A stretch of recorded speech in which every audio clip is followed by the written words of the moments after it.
Hello friends, हम सभी जानते हैं कि इंग्लिश में कुछ लेटर्स का उच्चारण नहीं किया जाता, लेकिन फिर भी कभी कभी अनजाने में हम अगर उच्चारण कर देते हैं तो हमको अगर कोई टोकता है तो हम इंग्लिश बोलना नहीं चाहते, यानी कि हम कतराते हैं इंग्लिश बोलने से। इस तरह के बहुत से ऐसे शब्द हैं जैसे कि ऑनर, HONOUR शब्द में H यानी कि पहला शब्द साइलेंट है, इसलिए हम इसको हॉनर ना बोल करके हम इस शब्द को ऑनर बोलेंगे। इसी तरह हम अक्सर आंसर, क्वेश्चन आंसर, जो कि हम डेली रोजमर्रा की जिंदगी में इस्तेमाल करते हैं इस शब्द का, लेकिन यदि अचानक कोई हमसे ये पूछ बैठे या फिर इंटरव्यू में कोई पूछे कि आंसर शब्द में कौन सा लेटर साइलेंट है, तो हम तुरंत उसका उत्तर नहीं दे पाते हैं, जिससे कि हम में इंफीरियरिटी कॉम्प्लेक्स आ जाता है। तो आंसर शब्द में कौन सा लेटर साइलेंट है, ये जानने के लिए आप लास्ट सेगमेंट तक इस वीडियो को अवश्य देखें। ये मेरी आपसे प्रार्थना है। के कारण हम कुछ शब्दों का उच्चारण अनजाने में गलत करते हैं। जैसे इंग्लिश बोलते समय कुछ शब्दों में कुछ लेटर्स यानी कि अक्षर उन शब्दों में होते हुए भी नहीं बोले जाते हैं। हम इन लेटर्स यानी कि अक्षर को साइलेंट लेटर्स कहते हैं, जैसे कि ऑनर में H साइलेंट। इंग्लिश हमारी मदर टंग ना होने के कारण हम कभी कभी इंग्लिश के शब्दों का उच्चारण यानी कि प्रोनाउंसिएशन गलत करते हैं।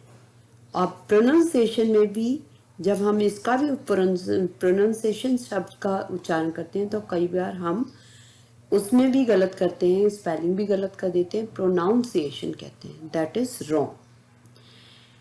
और जब कॉम्पिटिटिव एग्जाम में इस तरह के क्वेश्चंस अवश्य आते हैं और हम गलत कर देते हैं क्योंकि अज्ञानता के कारण। और कभी कभी इंटरव्यू में जब हम उच्चारण गलत करते हैं तो इसका प्रभाव तो गलत पड़ता ही है, और इंटरव्यू लेने वाले लोग इसी टॉपिक से रिलेटेड क्वेश्चंस पूछने लगते हैं। तो इसी बात को ध्यान में रखकर मैंने ये वीडियो बनाई है। आप इसको अंत तक अवश्य देखें, मेरी आपसे।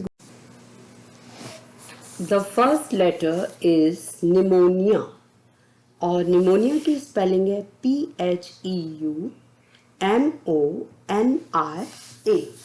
निमोनिया शब्द स्टार्ट हो रहा है P से, जबकि हम निमोनिया में जब हम उच्चारण कर रहे हैं तो P शब्द का इस्तेमाल हमने नहीं किया है, तो यहाँ पर P साइलेंट है।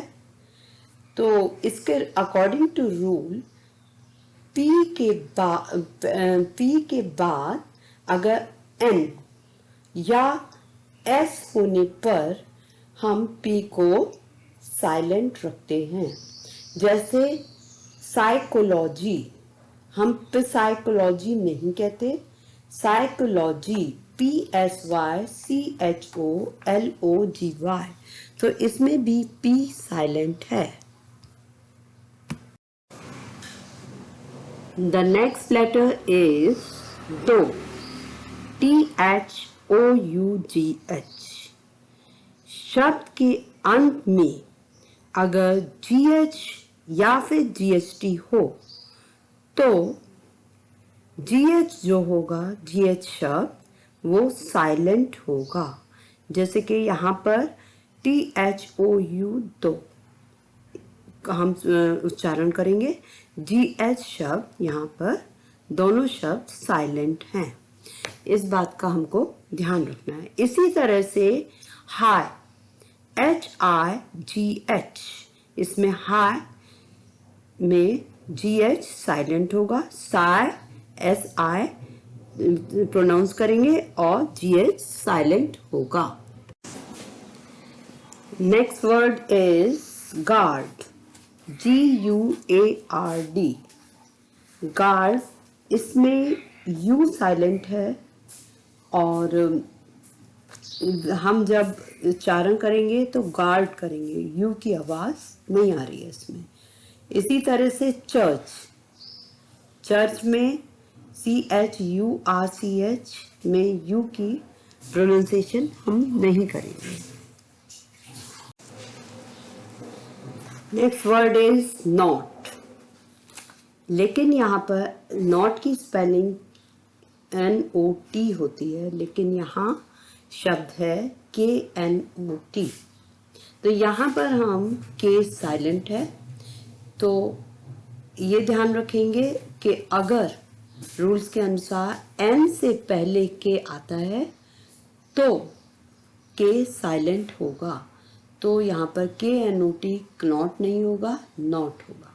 इसी तरह से KNIFE नाइफ नहीं होगा, नाइफ होगा, NIFE हम इसको नाइफ बोलेंगे, के साइलेंट रहेगा। KNOW नो, तो इसमें भी NOW को हम वैसे तो NOW नाउ होता है, लेकिन इसे हम नो का उच्चारण करेंगे और के साइलेंट रखेंगे। ये चीज हमको विशेष रूप से ध्यान रखनी है। हम लोग अक्सर THUMB थम को थम्ब बोल देते हैं और बी का उच्चारण उसके साथ कर देते हैं, जो कि गलत है। यहाँ पर according to rule B silent है, और अगर शब्द में एम के बाद बी आए या टी के बाद बी आए, टी से पहले बी आए, एम के बाद बी आए और टी से पहले बी आए, तो बी जो है वो क्या होगा, साइलेंट होगा। जैसे कि डाउट, तो यहाँ पर भी DOUBT स्पेलिंग है और टी से पहले बी आया है और बी का उच्चारण हमने इसमें नहीं किया है। THUMB में हमने बी का उच्चारण नहीं किया है। अब हम यहाँ पर कई बार गलती से कॉम कह देते हैं, COMB, लेकिन ये गलत है। COM कॉम बोला जाता है, ना कि कॉम्ब। ये हमको ध्यान रखना है। B silent. इसके बाद है नेट, हालांकि स्पेलिंग में हम देख रहे हैं GNET, तो नेट हम इसको नहीं बोलेंगे, GNET नेट। नेट शब्द गलत होगा क्योंकि यहाँ पे जी साइलेंट है, और रूल के अकॉर्डिंग एन से पहले अगर जी आता है तो हम जी को साइलेंट कर देते हैं।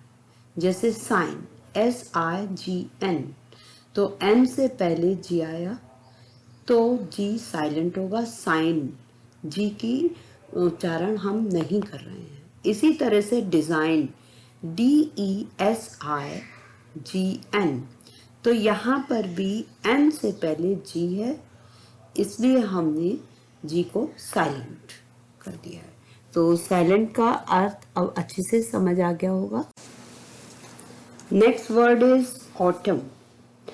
ऑटम शब्द में हम ये देखते हैं कि AUTUMN, और अकॉर्डिंग टू रूल एम के बाद अगर एन आता है तो एन को हम साइलेंट कर देते हैं। तो एन जो शब्द होगा, एन जो लेटर है वो साइलेंट है, शब्द नहीं है यहाँ पर।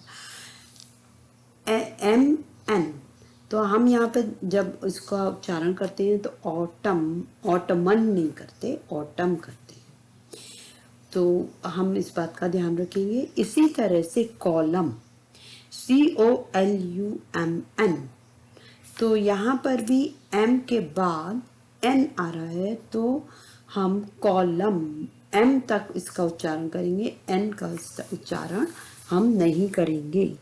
इस बात का हमको विशेष ध्यान रखना।